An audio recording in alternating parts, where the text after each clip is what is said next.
E20 मिश्रित petrol सक्तीच्या अंमलबजावणी विरोधात आम आदमी पक्षाचे प्रमुख अरविंद केजरीवाल हे पंतप्रधान मोदींच्या निवासस्थानावर मोर्चा काढणार आहेत, तशी घोषणा त्यांनी केली आहे। या विषयावरील ऑनलाईन याचिकेला 2,33,000हून अधिक नागरिकांनी पाठिंबा दिल्याचा दावा त्यांनी केलाय।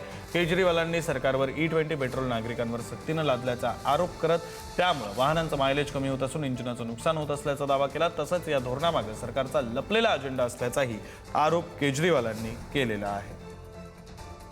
पंतप्रधानांच्या घराच्या अवतीभोवती सुरक्षेच्या दृष्टिकोनातून फार महत्त्वाचे विषय असतात। आता शेवटी हे जे आमचे विरोधक आहेत त्यांची मानसिक संतुलन त्यांचं एवढं बिघडलेलं आहे की त्यांना पंतप्रधानांच्या सुरक्षेबाबतीमध्ये पण चिंता नाही।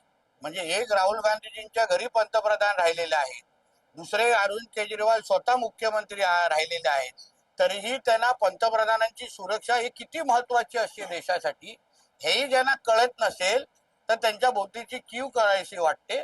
मला वाटतं आमचं केंद्र सरकार योग्य पद्धतीने या विषयाला हाताळेल।